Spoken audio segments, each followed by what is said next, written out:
Pagkalipas ng mga dekada, sa isang karaniwang pagsisid sa baybayin ng Nueva Jersey, lumitaw ang isang bagay na hindi dapat naroon. Ang kalansay ng isang submarinong Aleman sa higit 70 metro ng lalim. Wala itong nakikitang pangalan, wala ito sa anumang mapa, at ayon sa mga talaan, hindi ito maaaring umiral. Gayunpaman, naroon ito. At ang pinakanakakagulat, walang sinuman ang umaangkin dito. Nagpasya sina John Chatterton at Richie Kohler na alamin kung ano iyon. Ang nagsimula bilang isang kagiliwahan tuwing katapusan ng linggo ay naging isang obsesyon na kumain ng maraming taon sa lapi, kaibigan at buhay. Ano ang natagpuan nila sa ilalim at bakit walang nagsabi ng anuman tungkol dito?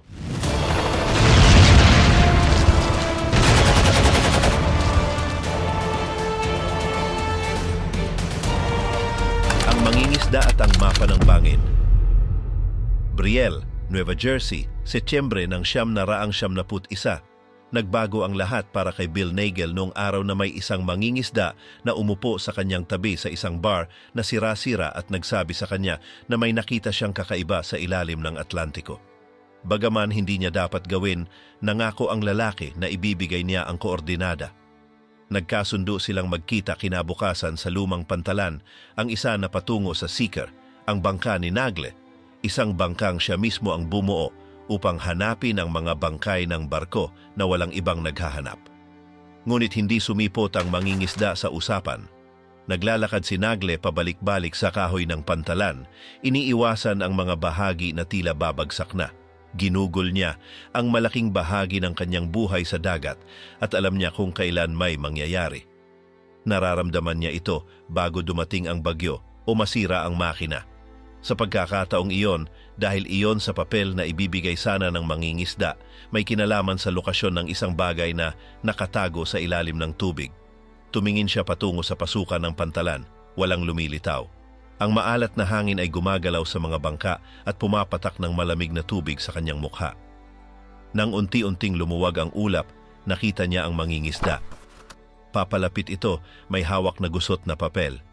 Hindi komportable ang ekspresyon nito. Isa rin siyang tao ng dagat at naramdaman niyang may paparating. Sa mga araw na iyon ng Setyembre, habang papatapos ang init, ipinapakita ni Brielle ang tunay nitong anyo. Isa itong maliit na bayan sa baybayin ng Nueva Jersey, pinaninirahan ng mga kapitan, mangingisda, mga ngalakal at mga kabataang marunong mag-ayos ng lambat. Naroon din ang mga hindi nakamit ang kanilang mga pangarap, ang mga patuloy na nangangarap sa karagatan, ang mga minsang naging may dating. Kapag nakaalis na ang mga turista, natitira ang realidad, manatili sa tubig o mawalan ng hanap buhay. Ang Seeker ay kapansin-pansin sa mga bangka sa pantalan at hindi dahil sa laki nito. Bagaman may habang halos 20 metro, umaagaw ito ng pansin dahil sa itsura, kupas na kahoy, baluktot na ilisi, mga gasgas na may kwento. Ang bangkang iyon ay ginawa ni Nagle na may isang layunin, dalhin ang mga maninisid sa pinakamapanganib na mga lugar ng pagkakabagsakan sa Atlantiko. 40 taon na si Nagle. Payat siya. Ang balat ay sunog sa araw. Dati siyang matagumpay na nagbebenta ng mga kasangkapan. Ngunit sino mang makakakita sa kanya sa mga oras na iyon, nakalumang t-shirt, sirang tsinelas at may kasamang bote ng whiskey ay hindi iisiping siya ay iginagalang noon. Pero ganun nga siya. Sa edad na mahigit 20, kilala na siya sa hanay ng mga sumisisid sa mga lumubog na barko. Bihira ang isang batang gaya niya sa mundong iyon. Noon, ang pagsisid sa ganoong lalim ay para sa may matagal ng karanasan. Maraming bangkay ng barko ang binabaliwala sa loob ng maraming taon. Kahit na nakarating na ang sangkatauhan sa buwan, nanatiling misteryo ang kailaliman ng Atlantiko. Para kay Nagle, hindi ito pwedeng baliwalain. Kailangang may napakalaking tapang upang gawin ang ginagawa niya. Noong dekada 70 at 80, napakapayak ng gamit sa pagsisid, halos gaya ng naimbento ni Cousteau noong 40 dekada. Sa isang tangke at regulador, halos hindi makahinga.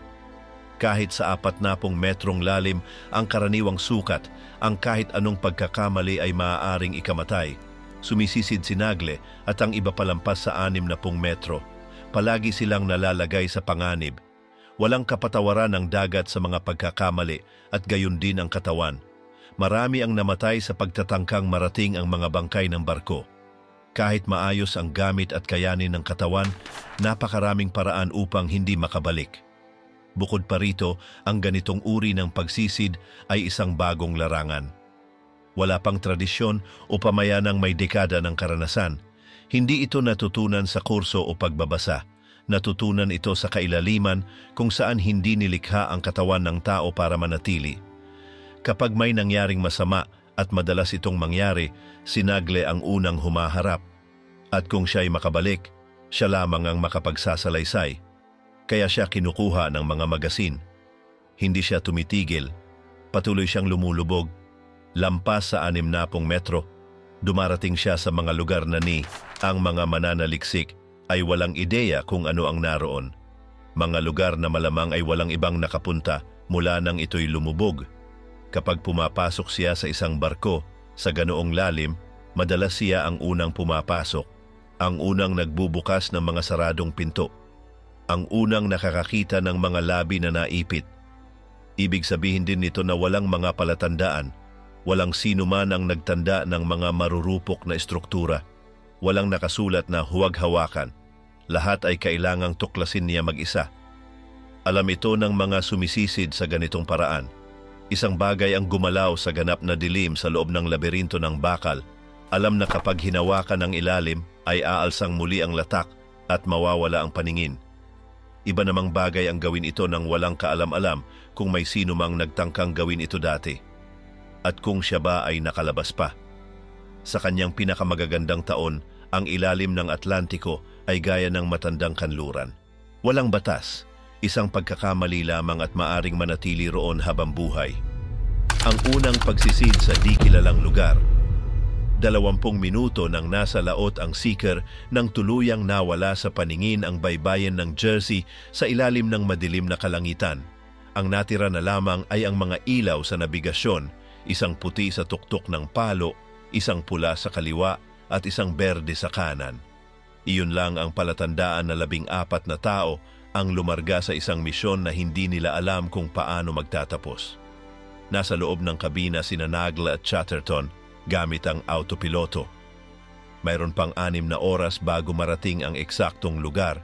Sa ibaba, sa silid, nagsisimula ng magsiayos ang mga maninisid. Isa-isa nilang hinuhubad ang kanilang mga damit at humihiga sa mga kama na gawa sa espongha na nakakabit sa mga dingding. Bawat isa ay may kanya-kanyang kumot o sleeping bag na iniiwasang hawakan ang orihinal na mga unan na pinagdaanan na ng napakaraming paglalayag, pawis at alat ng dagat. Habang patuloy na tinutumbok ng dalawa sa itaas ang tamang direksyon, katahimikan naman ang bumalot sa ibaba. Karamihan sa kanila ay magkakakilala na mula sa mga nakaraang ekspedisyon. Alam nilang isa na namang sugal ang gabing iyon. Sundan ang misteryosong koordinada at umasa na sa pagkakataong ito, may tunay na makikita sa ilalim ng dagat. Dati na silang nakatagpo ng mga kalat, walang kwentang bato o mga istrukturang walang saysay. Pero sa pagkakataong ito, may kakaiba silang kutob, kalma ang dagat. Sa pagdating ng bukang liwayway, ipinakita ng mga instrumento na wala na sila sa 1 kilometro mula sa markadong lugar. Pinatay ni Nagle ang autopiloto, binagalan ang makina, at itinuon ang pansin sa sonar. Sa screen, lumitaw ang isang silweta. Hindi ito malaki, pero malinaw na naroon. Ipinabatid ni Nagle na may nakita sila sa punto at kinumpirma ito ni Chatterton. Ipinakita ng sonar na nakaangat ito ng halos 10 metro mula sa pinakailalim. Hindi ito kapansin-pansin, ngunit hindi rin dapat isantabi. Si Chatterton, na kayang sumisid hanggang 70 metro nang walang problema, ay naghanda ng plano kasama si Nagle. 2 sa mga maninisid ang magbababa ng angkla. Si Chatterton ang unang bababa, mag-isa lamang upang suriin. Kapag may nakita siyang mahalaga at hindi ito masyadong malalim, tatalian niya ng lubid. Kung basura lang ito o lampas sa 80 metro ang lalim, bibitawan niya ang kawit at aahon. Ganon palagi ang patakaran. Kung walang silbi, walang bababa. Nagtipon ang buong tripulante sa kubyerta, naghihintay ng utos. Lumabas si Nagle mula sa kabina, sumandal sa barandilya at ipinaliwanag ang plano ng malinaw. Sinabi niyang ang bagay sa ilalim ay nasa pagitan ng 65 at 70 metro, na hindi ito simpleng pagsisid at si Chatterton ang unang bababa. Kung walang halaga, walang ibang susunod. Ngunit kung may matuklasan siyang mahalaga, magpapatuloy ang misyon.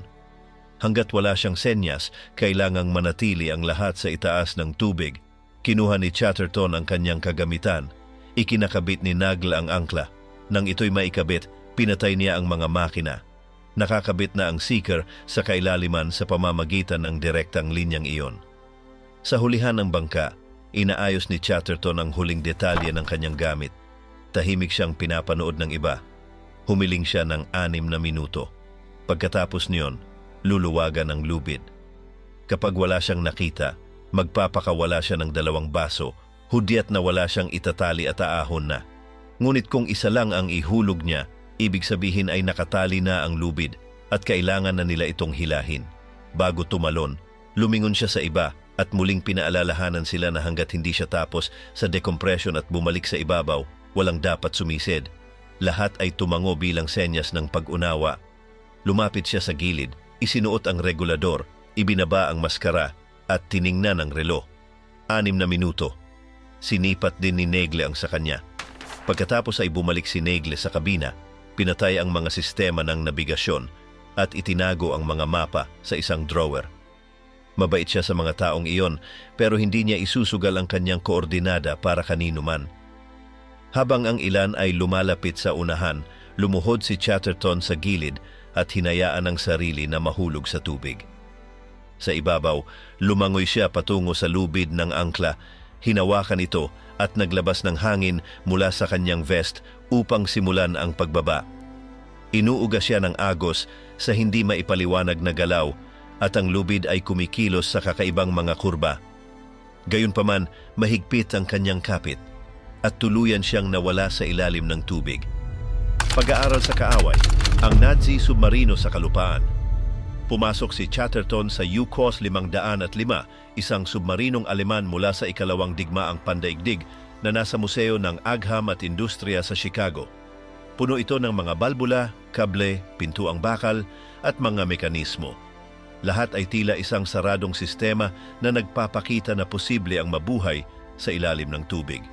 Napakaliit ng espasyo. Ang ilang mga pasilyo ay napakikitid na hindi makalampas ang 2 tao nang magkasabay. Para makalipat mula sa isang seksyon papunta sa iba, kailangang gumapang ang mga marinero sa mga pintuang metal. Walang may sariling kama na kasya sa buong katawan. Habang siya'y sumusulong, pinakikinggan niya ang audio ng pagbisita. Ipinaliwanag nito na ang mga marinero ay natutulog ng salit-salitan sa maliliit na higaan. Sa silid ng mga torpedo sa harapan, ang pinakamalaking bahagi ng submarino, humigit kumulang 24 na lalaki ang natutulog, kumakain at nagtatrabaho sa gitna ng mga patatas, dilatang pagkain, dilatang sausage at mga torpedo. Kapag umuugong ang dagat, yayanig ng malakas ang submarino, ibinubulid ang mga lalaki mula sa kanilang mga higaan at pinapalipad ang kaldero sa kusina. Sa malamig na mga bahagi, tumutulo ang kondensasyon mula sa kisame na tuwirang bumabagsak sa kanila. Ang tanging mainit na bahagi ay ang silid ng mga makina, kung saan ang 2 malaking makinang diesel ay nagpapataas ng temperatura sa mahigit 40 antas. Palaging basa ang paligid. Ang ilan ay nawalan ng bahagi ng pandinig dahil sa ingay, at ang carbon monoxide ay bumabago sa kanilang tulog at alaala. Lahat ng niluluto nila ay may lasa ng gasolina. Halos hindi sapat ang hangin para huminga. Ang amoy ng pagkakakulong ay mabilis na naiipon. Bagaman may 2 palikuran, isa lamang ang ginagamit dahil ang isa ay nagsisilbing imbakan, kaya't higit sa 60 lalaki ang nagsasalo sa iisang palikuran. Kapag mali ang paggamit nito, maaaring pasukin ito ng tubig dagat at magdulot ng emerhensya. Sa simula ng digmaan, itinatapon nila ang basura sa dagat. Ngunit nang kinailangang manatiling nakalubog ng mas matagal upang hindi matukoy, Nagsimula silang ilagay ang mga basura sa mga tubo ng torpedo at inilalabas ang mga ito mula roon. Sa paglipas ng mga araw, ang amoy ng katawan ay mas matindi kaysa sa basura. Wala silang dalang ekstrang damit. Isang pares ng itim na salawal lang ang gamit nila sa loob ng ilang linggo. Iniisip ni Chatterton kung paano nakaligtas ang 60 lalaki sa loob ng submarino sa loob ng maraming buwan habang nagsasagawa ng mga operasyon sa digmaan. Habang bumibisita, iniisip niya ang mga totoong sitwasyon. Mga pagsabog, putukan, tagas ng tubig at sirang kagamitan. Sinusuri niya kung saan maaaring masira ang katawan ng submarino o kung saan mas madaling gumalaw. Paulit-ulit siyang bumalik sa pasilyo hanggang kabisado na niya ang lugar. Napansin siya ng gabay, ngunit wala itong sinabi. Sa paliparan, bumili si Chatterton ng kwaderno, ballpen at kulay rosas na highlighter. Nagsimula siyang gumawa ng mga eskema ng U-505, tinandaan ang mga lugar kung saan maaaring lumitaw ang mga plaka o piyesang makakatulong para matukoy ito. Isinulat niya. Plaka ng tagagawa sa periskop, tanso, maaaring mahalaga.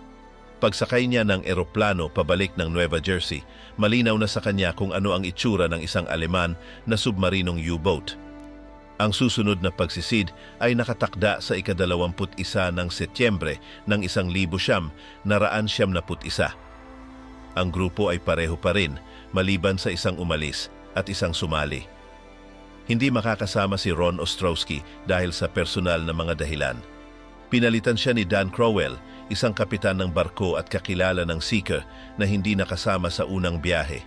Habang papalapit ang araw, mas matindi ang paghahanda ng mga maninisid. Sina Doug Roberts at Kevin Brennan ay nirepaso ang kanilang mga kagamitan.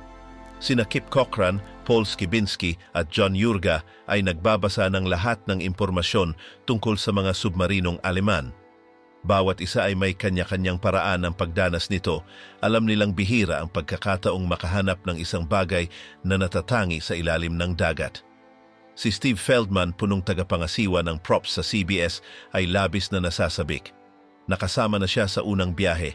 Pumasok siya sa mundo ng pagsisid isang dekada na ang nakalipas pagkatapos ng isang biglaang diborsyo. Siya'y nalugmok, mataba at labis na naninigarilyo. Hinimok siya ng kanyang mga kaibigan na gumawa ng isang bagay, mag-gym, yoga o pagsisid. Sa huli, sinubukan niya ang isang klase sa pagsisid. Simula noon, lahat ay nagbago. Pumayat siya, huminto sa paninigarilyo, bumalik sa gym, at nagsimulang magsanay upang maging mas mahusay na maninisid. Sa mga nakaraang taon, bawat malayang sandali ay ginugugol niya sa ilalim ng tubig. Mga tinatawag na sinumpang bagay.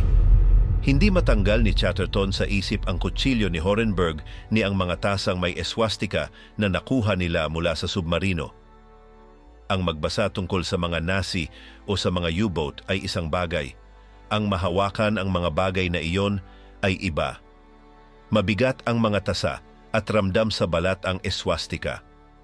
Walang nakahawak sa mga ito mula nang lumubog ang submarino. Parang dumiretso ang mga ito mula sa Ikatlong Reich hanggang sa kanyang bahay. Kaya patuloy pa rin silang nagbibigay ng kaba kahit nandoon na sa estante. Simula nang mabawi ang mga kagamitan, wala nang tao sa mundo ng pagsisid ang hindi nakarinig tungkol sa submarino. Kung meron mang hindi pa nakakaalam, nagbago iyon agad. Naging palagi ang paksa na ito sa bawat usapan ng mga maninisid sa silangang Atlantiko.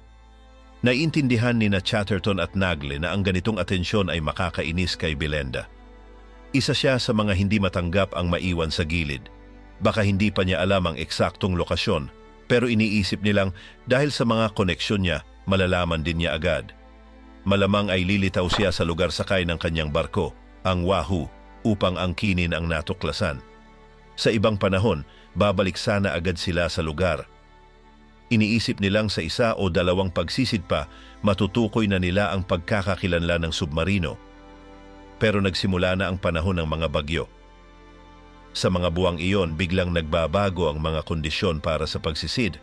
Habang nakaangkla ang seeker, muling nangako si Nagel na titigilan ang alak at aayusin ang kanyang pisikal na kondisyon para sa susunod na kampanya. Si Chatterton naman, ay lubos na nagpakasubsob sa mga talaan. Kung hindi siya makabababa sa bangkay ng barko, susubukan niyang umusad mula sa ibabaw.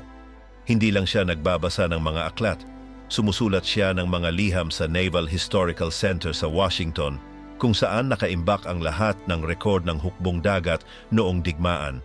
Umaasa siyang may archivist na magpapadala ng mahalagang impormasyon. Pero mabagal ang mga tugon at kapag may dumating, kadalasan ay maiikling buod lamang. Kung gusto niyang umusad, kailangang humanap siya ng ibang paraan. Sa Nueva Jersey, pareho ang landas na tinatahak ni Kohler. Mula sa kanyang bahay sa New Providence, ginugugol niya ang mga gabi sa pagbasa ng mga aklat tungkol sa mga submarinong Aleman. Kahit kailangan siya ng kanyang negosyo sa salamin tuwing umaga, nagpupuyat siya sa pagbabasa. Sa umaga, habang nag-aahit, binubuklat niya ang mga katalogo ng mga tagapaglathala, naghahanap ng mas marami pang babasahin. Nagpupuno siya ng mga tseke, umaasang hindi gaanong magtatanong ang kanyang asawa. Nagsimula rin siyang dumalaw sa isang Aleman, Amerikano na club sa Ruta 130, malapit sa Burlington, kung saan ipinakilala niya ang sarili sa ilang matatandang miyembro, umaasang may isa na may makabuluhang impormasyon. Sa paghahanap na iyon, natuklasan niyang may isang dating komandante ng submarino na nagngangalang Herbert Werner na naninirahan sa Estados Unidos. Si Werner ang may akda ng Iron Coffins, isang aklat na gabay para sa mga nag-aaral tungkol sa mga U-boat. Natunton ni Kohler ang kanyang tirahan sa Nueva Jersey matapos suriin ang ilang talaan. Kalaunan ay nakuha rin niya ang numero ng telepono. Nakipag-ugnayan siya kay Werner at ipinakilala ang sarili bilang isang maninisid. Ipinaliwanag niyang kasama ang kanyang grupo ay natagpuan nila ang isang submarinong Aleman sa baybayin ng Nueva Jersey at gusto niyang magtanong. Sumagot si Werner na lahat ng alam niya ay nasa kanyang aklat na at wala na siyang ibang impormasyong maibibigay. Tinapos niya ang usapan ng magalang ngunit matatag, hindi nagbigay ng puwang para sa iba pang tanong. Nanatiling tahimik si Kohler ng ilang segundo, iniintindi ang sagot, bago ibinaba ang telepono. Samantala, lumilipas ang mga linggo mula nang makuha ang mga kagamitan. Alam na ng lahat ang pinakamahalaga. Walang anumang opisyal na tala na nagsasabing may lumubog na U-boat sa loob ng 100 milya mula sa lugar na iyon. Napapansin ni Chatterton na walang napapala sa pakikipagpalitan niya ng liham sa archivist sa Washington. At pareho na silang iniisip ni Nagel na baka handa nang umalis si Belenda kasama ang kanyang tripulante. Doon pumasok ang isang ideya kay Chatterton. Kung ilalathala nila ang kwento, baka may eksperto o historiador na makatulong sa pagtukoy sa submarino. Kung sa kanila manggagaling ang balita, mananatiling malinaw na sa kanila ang pagkakatuklas. Kahit ibang tao pa ang makapagsabi ng pangalan nito, hindi nila masasabing si Belenda ang nakahanap. Ang panganib ay baka ibang tao ang makakuha ng kredito sa pagtukoy nito, pero handa si Chatterton na tanggapin iyon. Isinulat ni Chatterton ang pahayag ng gabing iyon din. Nakasaad doon na si Kapitan Bill Nagel at ang kanyang grupo mula sa Sika na nakabase sa Brielle, Nueva Jersey, ay natagpuan ang isang submarinong Aleman mula sa ikalawang digmaang pandaigdig, mga 40 milya mula sa baybayin, malapit sa 40 hilagang latitude at 73 kanlurang longitude. Ayon sa pahayag, ang bangkay ng barko ay nakatindig ng patayo, nasa maayos pang kalagayan, bagamat may mga nasirang bahagi na waring dulot ng mga depth charge. Nasa 230 talampakan ito sa ilalim ng dagat at maaari lamang marating ng mga bihasang maninisid sa matinding kalaliman. Nangyari ang pagkakatuklas noong araw ng paggawa at sa ikalawang ekspedisyon, si Chatterton ang bumaba sa loob. Sa hanggang sa huling hininga, ang panganib ng mas malalim na paglulubog. Ang unang pag-alis patungo sa submarino ng taong iyon ay itinakda para sa ika-24 ng Mayo ng 1972. Tinatawag na nila itong UHO kahit na hindi pa ito ang opisyal na pangalan. Naniniwala silang malapit na nilang matuklasan ang tunay na pagkakakilanlan nito. Lalo na si Chatterton na sa mga buwang hindi sila nakalubog, hindi lamang ipinagpatuloy ang investigasyon sa Washington, kundi sumabak din ng buo sa isang bagong teknik na tila isang siyensyang katang-isip. Sa maraming taon, gumamit ang mga maninisid ng pinigang hangin sa kanilang mga tangke. Ngunit kamakailan, ang ilang mas teknikal na maninisid, lalo na yaong mga lumulubog sa tropikal na mga lugar, ay nagsimulang palitan ito ng kombinasyon ng oksiheno, helium at nitrogen na kilala bilang trimix. Hindi ito isang bagong imbensyon. Matagal na itong ginagamit ng militar at mga profesional. Ang ginawa lang ay iangkop ito sa rekreasyonal na pagsisid. Nang malaman ni Chatterton ang maaaring idulot ng halong ito, hindi siya nag-alinlangan. Mas malinaw na pag-iisip, mas mahabang pananatili sa kailaliman, mas kaunting paghinto para sa decompression, mas kaunting panganib mula sa sobrang oksiheno, at walang epekto ng narcosis dahil sa lalim. Para sa kanya, maaaring gawing mas epesyente ng halong ito ang isang karaniwang paglulubog, lalo na sa loob ng lumubog na submarino kung saan mahalaga ang bawat segundo. Isang espesyalista mula Florida ang nag-anunsyo ng isang kurso sa Nueva Jersey at agad na nagpatala sina Chatterton at Yurga. Si Kohler naman ay nagpasyang huwag itong subukan. Narinig na niya ang tungkol sa trimix, ngunit hindi niya ito pinagkakatiwalaan. Para sa kanya, ang paggamit ng ganoong uri ng gas sa 70 metro sa loob ng isang wasak na barko ay kabaliwan dahil walang tiyak kung paano talaga ito nakaapekto sa katawan o utak. Sa kabila ng mga pag-aalinlangan, dumalo sa kurso sina Chatterton at Yurga. Ang instruktor, si Billy Deans, may-ari ng tindahan ng kagamitan sa pagsisid, ay naningil ng $100 para sa isang manual na puno ng mga kopya, diagram at formula. Ang lohika ng trimix ay simple. Sa pagbawas ng nitrogen at pagdagdag ng helium, nababawasan ang masasamang epekto ng karaniwang hangin. Mahalaga ang mga benepisyo, ngunit may mga kahinaan din. Walang opisyal na sertipikasyon para dito. Ang sinumang maglakas loob ay gumagawa nito sa sariling panganib. Isa lamang ang maaaring gawin kada araw dahil matagal bago mailabas ng katawan ng helium. Kinakailangan din ng isa pang gas, tinatawag na nitrox, para sa yugto ng decompression, kaya nangangailangan ito ng karagdagang kagamitan. Bukod dito, walang nagbebenta ng trimix sa rehiyon. Kailangang ihanda ito ng bawat isa. At ang pinakakomplikado, halos walang maaasahang talaan para sa pagkalkula ng mga oras, kaya halos parang sugal ang mga pagtataya. Nang matagpuan ang katawan, suot pa rin nito ang damit paninisid at ang buong kagamitan. Palutang-lutang ito malapit sa lugar ng submarino, mga 8 kilometro ang layo. Kinain na ng mga hayop sa ilalim ng dagat ang mukha at ang natira ay isang tuyot at maitim na masa kung saan dati ay may mukha. 5 na lamang ang ngipin nito, hawak ng panga na hindi na nakakabit sa bungo. Kinumpirma ng baybayin guard na si Steve Feldman iyon. Nawawala siya mula pa noong Setyembre, noong Enero ng 1972. Sinimulan ni na Chatterton at Yurga ang paghahanda ng sarili nilang mga timpla ng gas. Umuupa sila ng mga bote ng helium at oksiheno sa isang kumpanyang pang-industriya at bumili ng mga espesyal na piyesa para kontrolin ang presyon at sukatin ng eksakto ang mga dami. Ginamit nila ang garahe ni Chatterton bilang laboratorio. Para maiwasan ang anumang aksidente, binubuksan niya ang mga balbula mula sa labas. Ipinapasok lamang ang kaliwang kamay sa bintana kung sakaling may sumabog. Aniya, mas pipiliin niyang ipagsapalaran ang kamay na iyon dahil siya ay kaliwete. Sa loob ng ilang linggo, ganoon ang kanilang gawain hanggang sa mahasa nila ang tamang sukat. Nalikha nila ang isang timpla na may 17% na oksiheno, 30% na helium at 53% na nitrogen. Naniniwala silang babaguhin nito ang paraan ng kanilang pagsisid. Bumili sila ng mga talaan na dinisenyo ng isang amateur na inhenyero. Kaunti lamang ang may lakas ng loob na kalkulahin ang gamit ang mga ganitong gas. Gamit ang mga datos at kaunting karanasan, nagawa nilang iakma ang oras upang makagawa ng 2 paglulubog sa isang araw. Bumili rin sila ng mas malalaking silindro. Nang gumanda ang panahon, sinubukan nila ang lahat sa isang quarry, pinagsasanay ang tamang bigat, mga balbula, at kung paano kontrolin ang paghinga. Sa kalmadong tubig ay alerto at eksakto ang kanilang pakiramdam. Ngunit alam nilang iba ang dagat at lalo na sa loob ng submarino, mas magiging mahirap. Kinagabihan ng ika-23 ng Mayo, nagtipon ang mga miyembro ng grupo sa Seeker.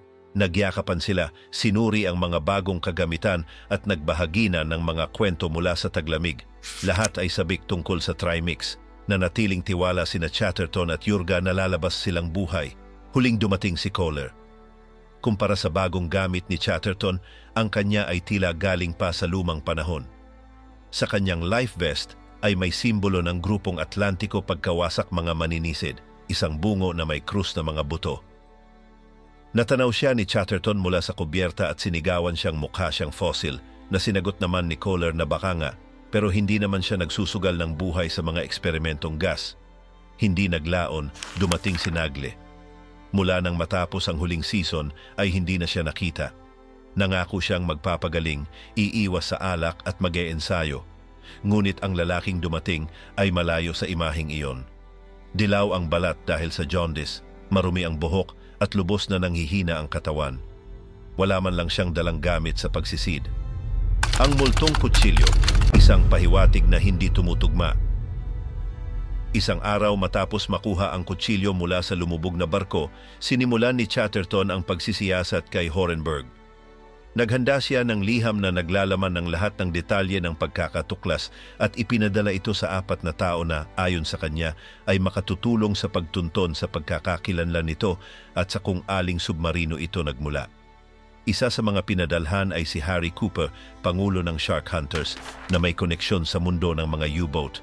Isa pa ay si Carl Friedrich Merten, isang veterano na dati na niyang nakapalitan ng sulat at may hinalang ang lumubog na barko ay maaaring ang U-851 na minsang pinamunuan ng isang kasamahan niya.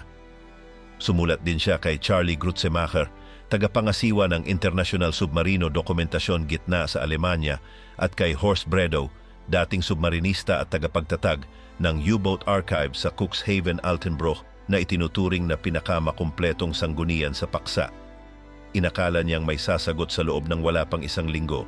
Samantala, patuloy pa ring sinusuri ni Kohler ang mga ulat ng mga U-boat patrol na nag-operate malapit sa Amerika. Para sa kanilang dalawa, hindi na lang ito basta isang palaisipan. Ramdam nila na sa oras na makilala ang submarino, kailangan nilang ipaliwanag sa mga pamilya kung bakit naroroon ang kanilang mga mahal sa buhay na tahimik na nakalibing. Kung may asawa si Horenberg, nararapat lamang sa kanilang palagay na malaman nito ang kapalaran ng kanyang asawa at maunawaan kung bakit walang sino man ang nagulat sa kanya sa loob ng mga dekada. Lumipas ang mga araw ng walang sagot. Pagkatapos, mga linggo. Ilang oras ang ginugol ni Chatterton sa tabi ng telepono, umaasang may tatawag. Palagi niyang tinitingnan ang mailbox, umaasang makakatanggap ng sobre na may asul na gilid na karaniwang ginagamit sa International Airmail. Pagsapit ng 1 buwan ng walang balita, muling sumulat si Chatterton sa 4. Lahat ay sumagot ng pareho. Patuloy pa rin silang nagsisiyasat, ngunit nalilito sila sa kaso. 2 buwan makalipas, isang tagahanga na nakausap na ni Chatterton noon ang muling nagpakontak at may bagong balita. Ayon sa kanya, walang silbi ang kutsilyo bilang pahiwatig. Aniya, iisa lamang ang Horenberg na nakarehistro sa serbisyo ng submarino at hindi ito nag-operate sa kanlurang Atlantiko. Hindi rin niya maalala kung saang mga unit ito na destino. Lubhang ikinagulat iyon ni Chatterton. Ayon sa mapagkakatiwalaang mga sanggunian, si Martin Horenberg ay naging radyotelegrafista sa isang U-boat ng Alemanya. Ayon sa mga tala, iisa lamang ang naging patrol nito, sakay ng U-869 na lumubog matapos atakihin ng mga alyado malapit sa Aprika noong 1945, libu-libong kilometro ang layo mula sa kinaroroonan ng natagpo ang barko. Lahat ng sakay, kabilang siya, ay nasawi. Pinatotohanan nito na kung may sino man ang nagsabing nakausap niya si Horenberg, hindi iyon totoo.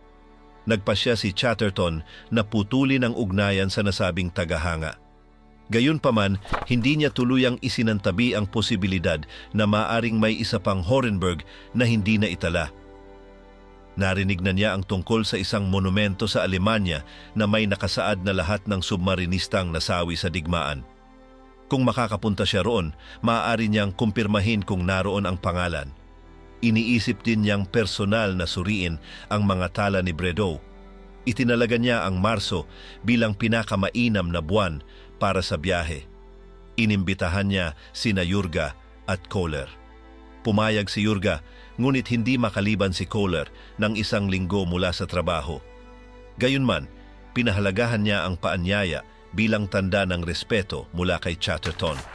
Sinabi ni Kohler na ipagpapatuloy niya ang pananaliksik mula sa bahay. Bago pa man makalipad patungong Alemanya, nakatanggap si Chatterton ng hindi inaasahang tawag. Isang matandang lalaki ang nagpakilalang si Gordon Veith. Isa siyang dating opisyal ng intelihensya noong digmaan sa unit ng mga airship, tagapamahala ng mga flotila ng mga Zeppelin.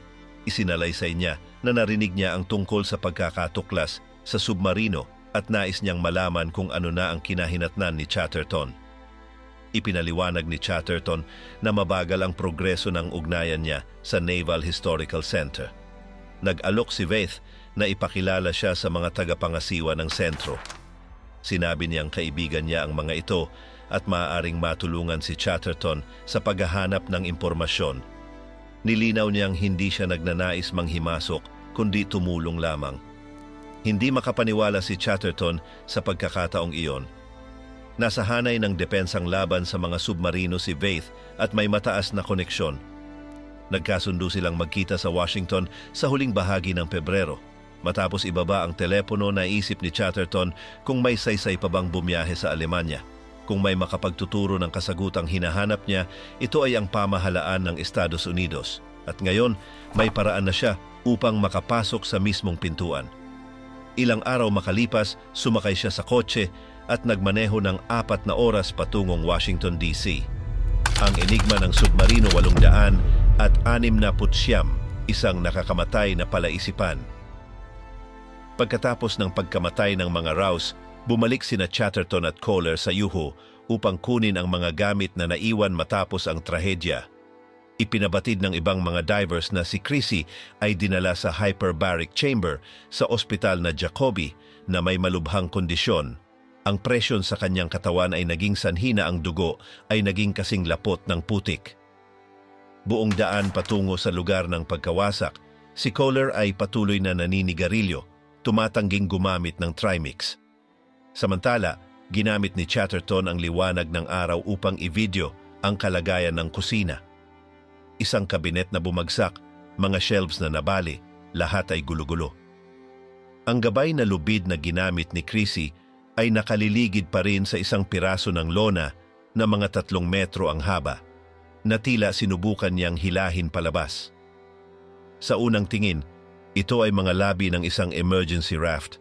Ang mga nakaimprentang tagubilin sa wikang Aleman ay hindi nagbigay ng malinaw na impormasyon.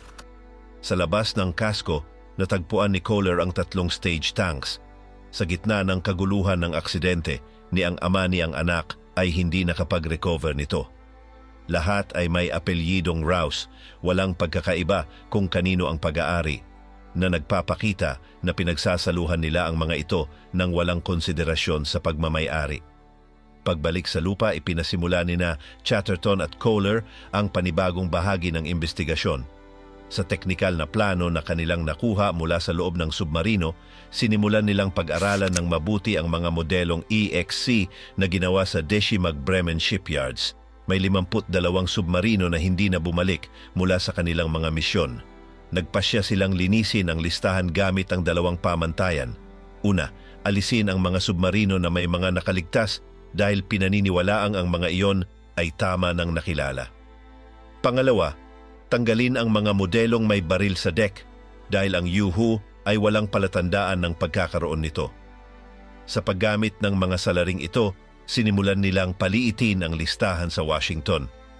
Mula sa 52 submarino, 22 ay may hindi bababa sa isang nakaligtas. Ibig sabihin, nanatili ang 30. Mula dito, 10 ang may baril.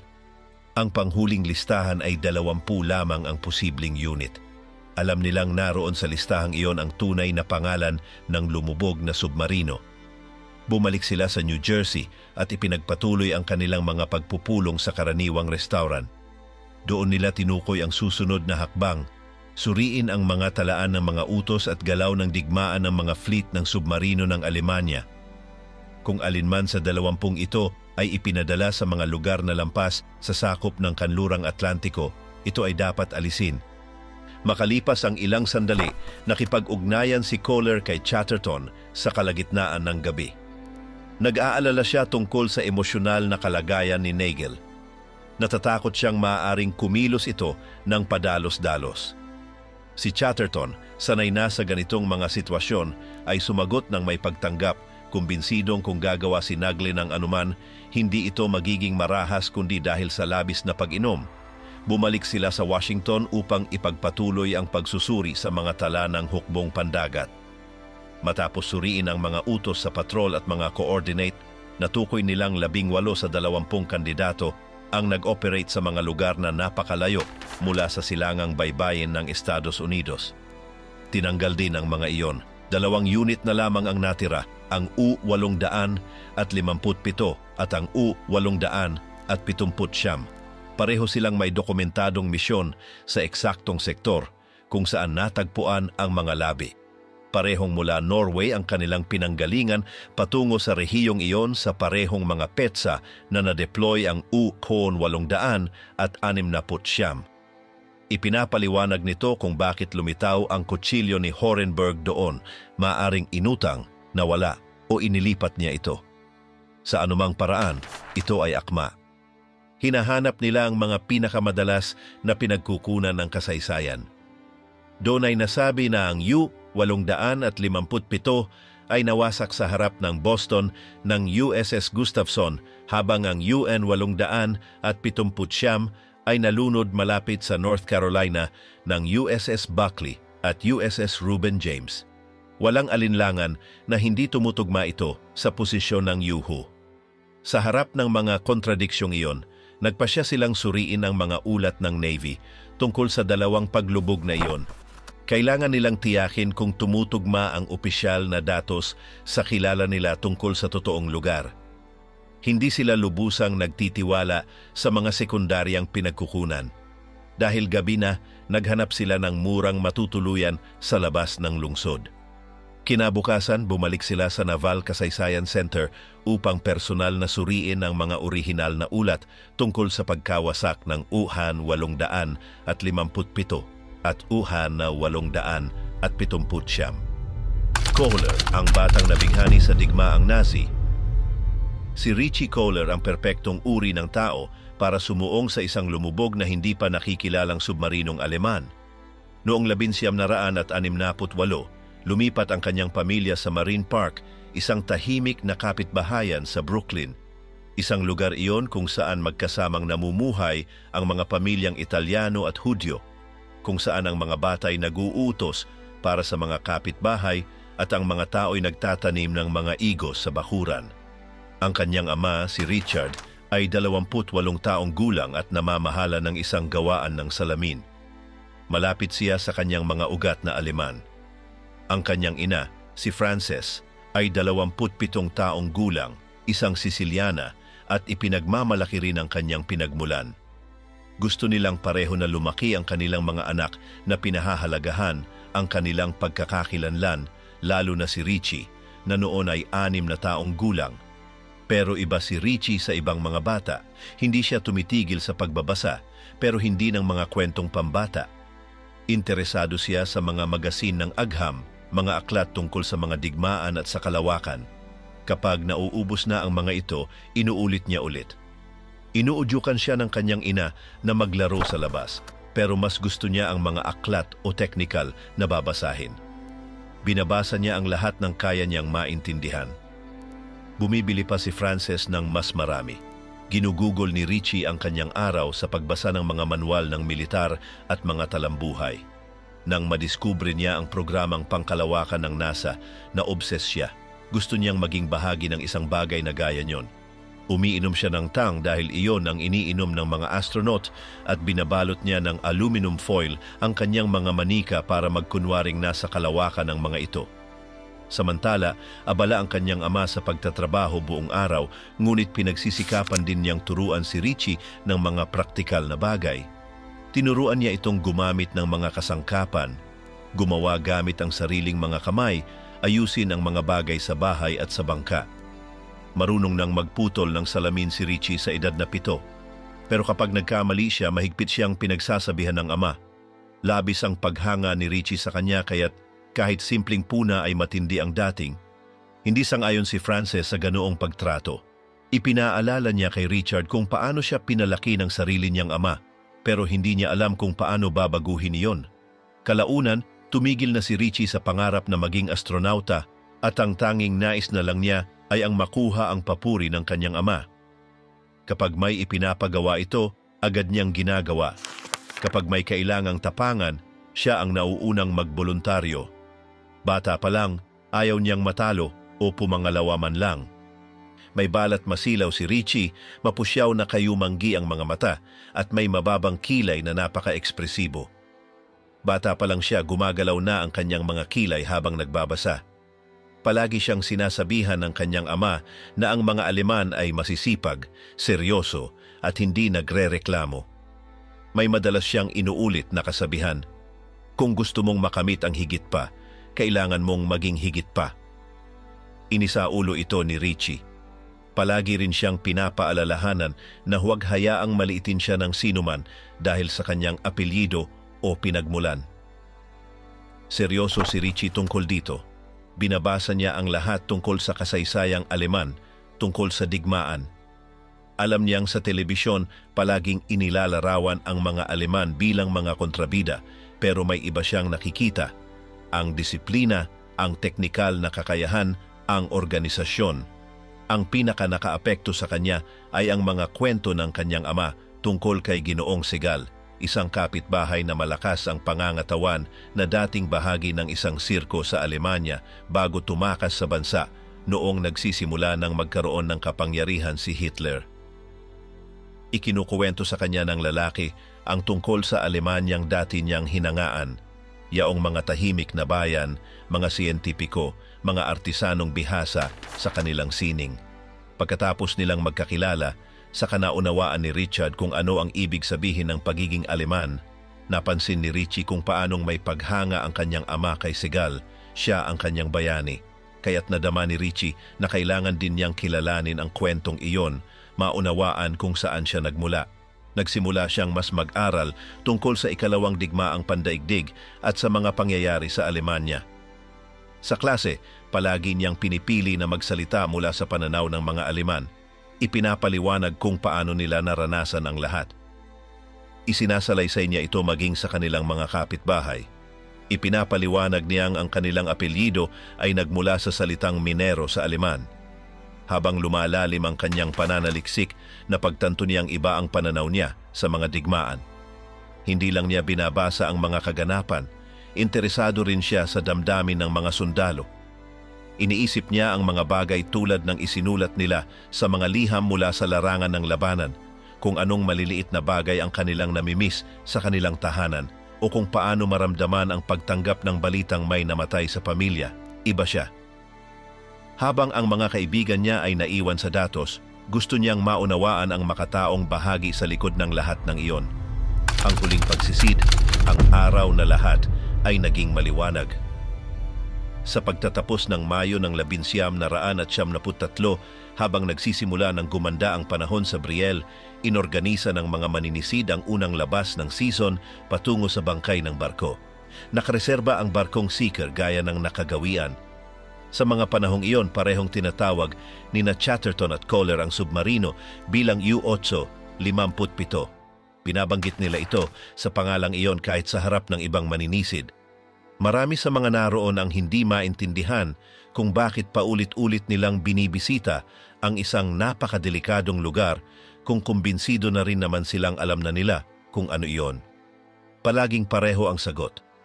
Kung walang pisikal na ebidensyang direktang kinuha mula sa bangkay, lahat ng iba pa ay haka-haka lamang. Hindi sila gumastos ng ganoon kalaki para lang tumigil sa kalagitnaan. Itinakda ang pagsisid sa ika-31 ng Mayo sa araw ng mga nasawi. Dumating silang dalawa sa pantalan sakay ng kani-kanilang sasakyan kung saan naghihintay ang Seeker. Nakadama si Chatterton ng kakaibang kapayapaan. Nasuri na niya ang mga pangunahing bahagi ng bangkay, nakahanap ng mahahalagang bagay at nakapangalap ng sapat na materyales upang magkaroon ng malinaw na ideya tungkol sa pinagmulan nito. Pinagtitibay ng mga pinakakilalang eksperto sa mundo ng mga U-boat ang kanyang palagay. Sa panig ni Kohler, nakararanas din siya ng pagbabago. 2 taon na ang nakalilipas, ang kanyang estilo ay tulad ng isang tagapag-ipon ng mga bagay, tagasunod ng pinakamatapang na estilo ng grupong Atlantic Wreck Divers. Ngunit nagbago na ang lahat. Ang tiyaga ni Chatterton, ang kanyang pagsisikap na mai-record sa video ang bawat sulok, ang pagsasaliksik sa mga lumang dokumento, at ang pagsalungat sa mga maling datos ay nagbukas sa paningin ni Kohler sa ibang pananaw sa pagsisid. Para sa kanya, hindi na ito basta pangongolekta ng labi mula sa ilalim ng dagat. Nararamdaman niyang bahagi siya ng isang makasaysayang paghahanap. Bagaman, ang bagong pananaw na ito ay hindi tinatanggap ng dati niyang mga kasama. Sa mga buwang nasa lupa sila, inakusahan siya ng ilan na lumayo na sa grupo. Sa mga pagkakataong nagkikita sila, may mga patutsada. Binanggit pa ng ilan, may halong pangungutya ang insidente sa Andrea Doria. Masakit iyon para sa kanya, lalo na't galing sa mga taong tumulong sa kanya noong nagsisimula pa lang siya sa malalalim na pagsisid. Napansin ito ni Chatterton at agad na kumilos. Ipinaliwanag niyang malinaw na ang dating mga kasamahan ay paulit-ulit lang na sumisisid sa parehong mga barkong matagal nang na-explore, naghahanap ng mga bagay na walang historikal na halaga. Sinabi niyang kung iisipin niyang katulad nila, hindi sana siya kasali sa investigasyon ng submarino. Tinanggap ito ni Kohler nang walang pagtutol. Alam niyang hindi na siya ang dating siya. Sa katunayan, noong taglamig, nagpasya siyang matutong gumamit ng Trimix. Nakita niyang gumanda ang performance ng ibang maninisid dahil sa gas na iyon at naniniwala siyang maiiwasan sana ang aksidente ni Rouse kung ginamit nila ang halong iyon. Seryoso siya sa bagay na ito, kaya tumigil siya sa paninigarilyo upang mapabuti ang kanyang kakayahan sa ilalim ng tubig. Dumating din si Nagley sa Seeker. Bitbit niya ang parehong sleeping bag na may disenyong pambata na ginagamit niya pa mula noong kabataan kasama ng pagkuha ng kampana mula sa Andrea Doria. Tense ang atmosfera, may 3 malamig ang pagbati sa kanya. Ngunit nang umalis na ang barko papunta sa bangkay, nakadama ang lahat ng kapayapaan sa kaalamang sina Chatterton at Crowell ang mamumuno sa ekspedisyon. Habang nasa laot, inisa-isa ng bawat maninisid ang kani-kanilang estratehiya. Sina Packer at Gatto na itinuturing na ilan sa pinakateknikal sa buong bansa ay napiling puntirya ang silid ng mga makinang diesel. Bukod sa malalaking tagapagpaandar, nandoon din ang mga panel ng kontrol, mga transmitter, at iba pang aparato na posibleng may nakaukit na numero ng submarino. Hanggang sa panahong iyon, barado ang bahaging iyon ng mga gumuho at nakasabit na mga tubo ng hangin. Plano nilang alisin ang mga ito gamit ang mga lubid at mga lifting bag kahit na may panganib sa loob ng makitid na espasyong iyon. Kung papala rin silang makapasok, magkakaroon din sila ng pagkakataong marating ang silid ng mga makinang dekuryente, isa sa ilang bahagi ng Yuhu na nananatiling hindi pa nasisiyasat. May ibang plano si Chatterton. Balak niyang bumalik sa unahang bahagi kung saan siya na rin ay nakapunta. Radio, sonar, mga silid ng komandante at mga opisyal. Nagpasya siyang walang gagalawin kung walang sapat na dahilan. Ang kanyang pamamaraan ay ang pagmasdan lamang ng hindi gagalaw. Naniniwala siyang doon lamang lilitaw ang mahahalagang detalye. Sa kanyang palagay, ang mga detalye ay kusa lamang lalabas kung sapat ang oras at hindi nababago ang paligid. Iisa ang diwa nila ni Kohler, bagamat mas gusto ni Kohler ang magtrabaho gamit ang mga kamay. Nakakita siya noong taglamig ng mga larawan ng mga marinong Aleman na may mga personal na gamit na may tatak ng numero ng submarino, mga posporo, relo, sombrero. Sigurado siyang kung may ganong bagay sa bangkay, matatagpuan ito sa bahagi kung saan iniiwan ng tripulante ang kanilang mga gamit. Kaya't plano niyang mag-alis ng mga bagay ng maingat, iwasan ang mga lugar kung saan maaaring may mga labi ng tao. Pagsapit ng madaling araw, Sinimulang banlawan ng liwanag ang kubyerta ng Seeker. Gaya ng mga nakaraang season, sabay na sumisid sina Chatterton at Kohler. Sa pagkakataong ito, humihinga na si Kohler gamit ang sarili niyang halong trimix. Ang gas na dati niyang tinanggihan, ngayon ay bahagi na ng kanyang kagamitan. Sa 30 metro, naobserbahan niyang malinaw pa rin ang kanyang isip.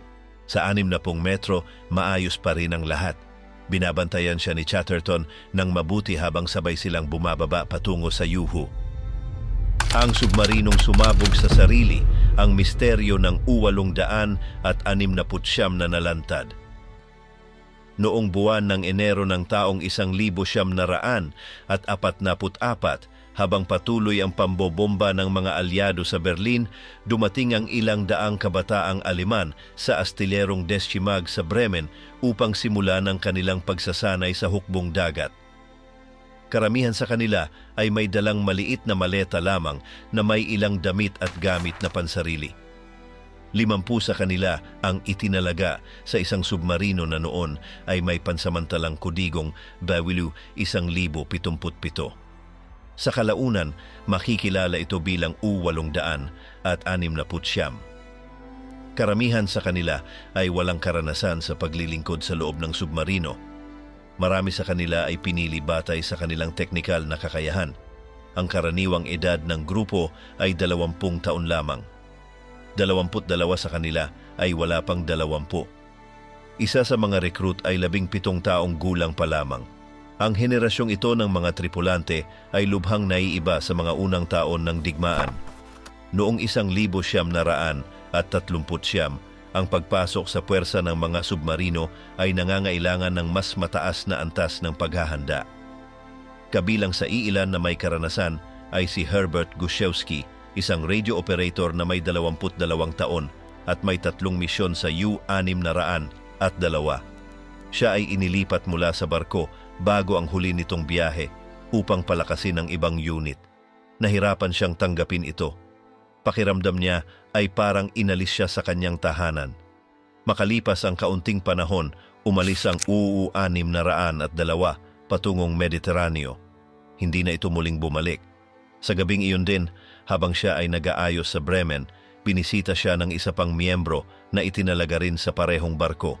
Siya si Martin Horenberg, isang radio operator na may mas mataas na ranggo. Nagpalitan sila ng pagbati at ilang formal na salita.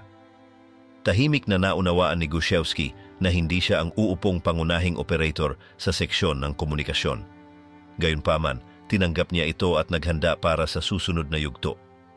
Ilang araw ang lumipas, sina Gushewski at Horenberg kasama ang iba pa ay sumakay ng tram patungo sa astillero upang makita ang submarino na kanilang pagsisilbihan. Pagdating nila, naamoy nila ang halimuyak ng gasolina, alat ng dagat at mga lambat pangisda. Nang itanong nila ang tungkol sa kanilang barko, sila ay dinala sa isang pantalan kung saan nila ito unang nasilayan. Isa itong pahabang anyo, makitid, at may tipikal na silindrikong hugis. Ang madilim nitong kulay ay nagsilbing panakip sa mapusyaw na tanawin. Para bang isa ito sa dagat, sa langit, o sa kawalan. Habang ang mga bagong tripulante ay pumuwesto sa ibabaw ng deck, napansin nilang may isang matangkad na lalaking tahimik na nanonood sa kanila. May matatag itong mukha at napakalalim ng mga mata. Matigas ang kanyang tindig. Agad nilang naunawaan na siya ang kanilang commander. Siya si Helmuth Neuerberg, 20 taong gulang. May mga usap-usapang dati siyang piloto ng Luftwaffe bago lumipat sa hukbong dagat.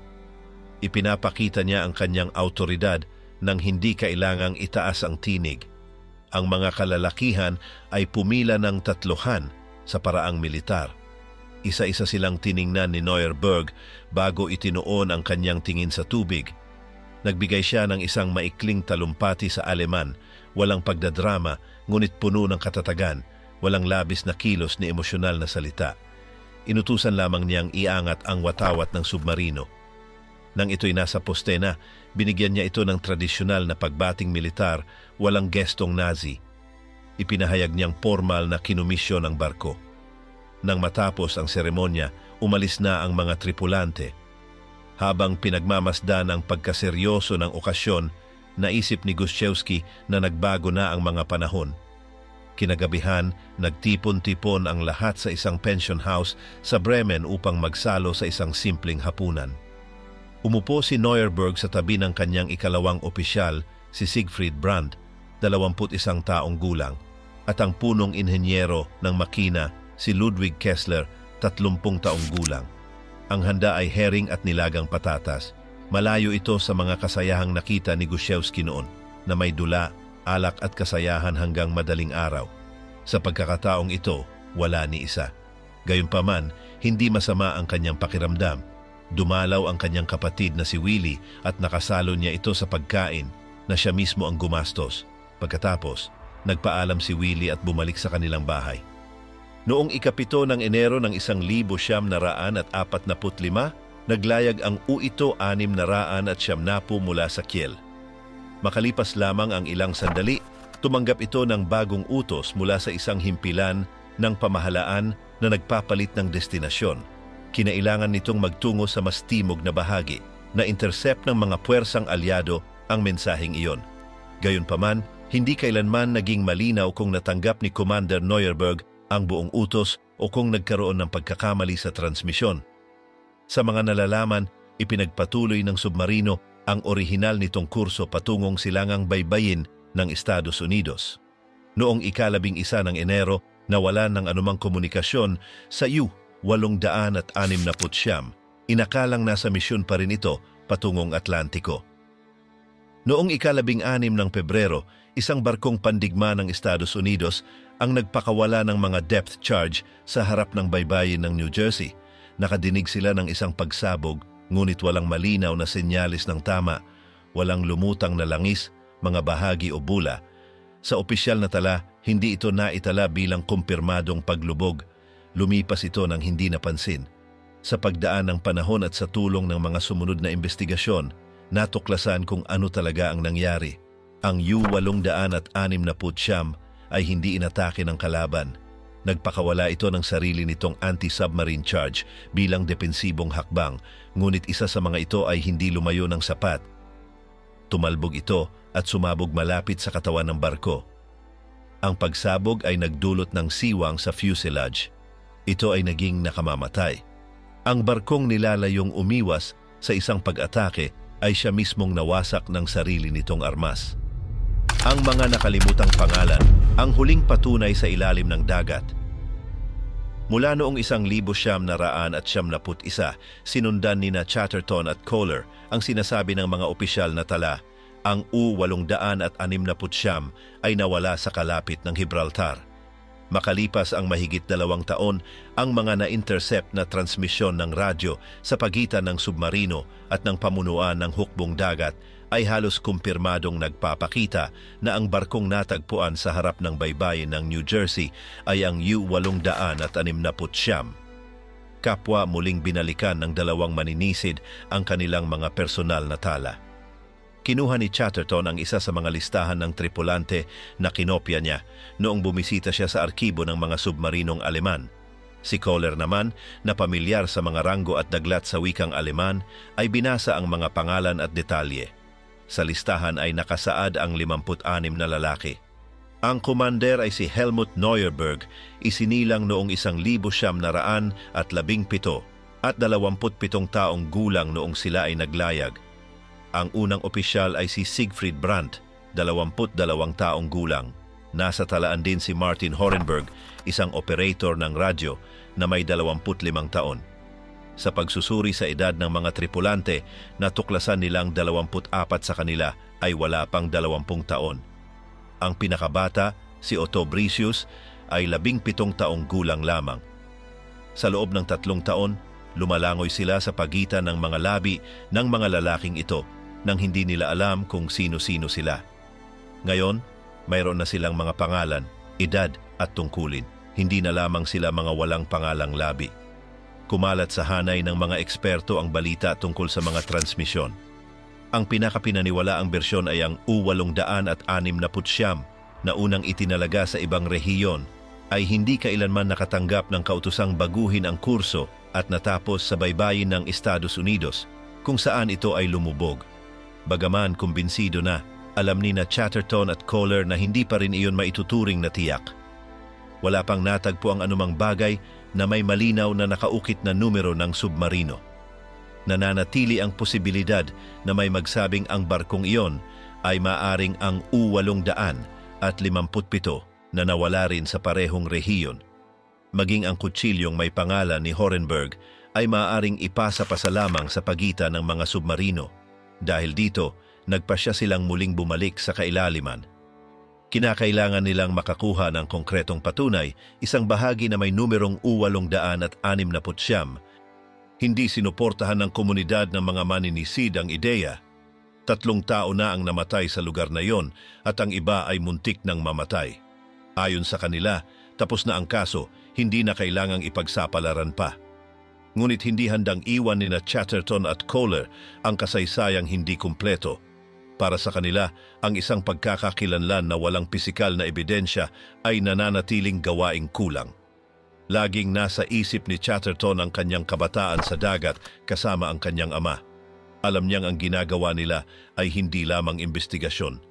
Hinahanap nila ang tiyak na kasaysayan at pagkakakilanlan ng mga nakalimutang naiwan sa ilalim ng tubig. Ang mga kamaliang nakita nila sa mga opisyal na tala sa buong proseso ay lalo pang nagpapatibay sa pangangailangang iyon. Alam nilang maaaring magkamali ang mga institusyon. Nais nilang magbigay ng isang buong katotohanan. Noong 1974, sa pagsisimula ng bagong panahon ng pagsisid, itinakda ni Chatterton ang kanyang layunin, makahanap ng bagong ruta ng pagpasok na maaaring humantong sa isang plakang metal, etiketa o anumang pisikal na bakas na makapagpapatunay sa bilang ng submarino. Gayunpaman, halos buong bahagi ng barko ay naikot na. Ang mga plano na kanyang iginuguhit ay patuloy lamang sa parehong landas. Ang kakulangan ng progreso ay nagsimulang magdulot ng pagkadismaya sa kanya. Sa bahay, tuwing gabi, ginugol niya ang maraming oras na hindi makatulog.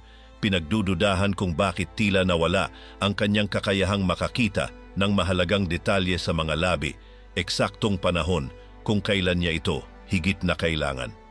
Sa panahong iyon, nanatiling malapit si Kohler.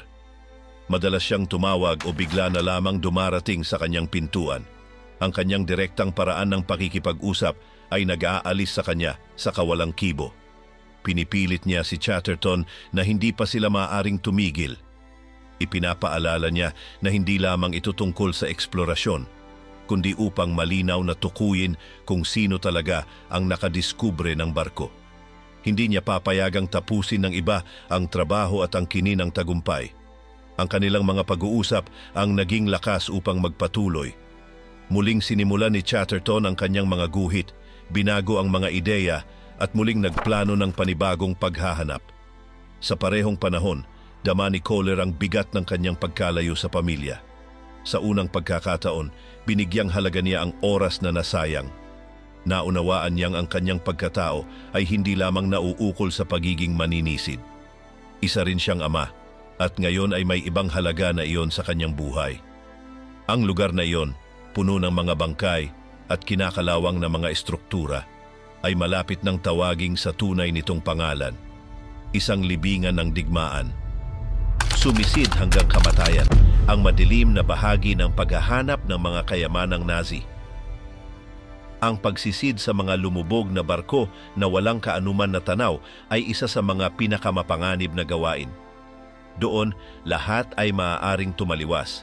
Ang katawan, ang kagamitan, ang mga reflex at ang paligid.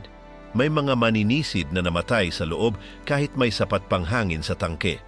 Hindi sila sumuko, kundi hindi lamang nila nahanap ang daan palabas.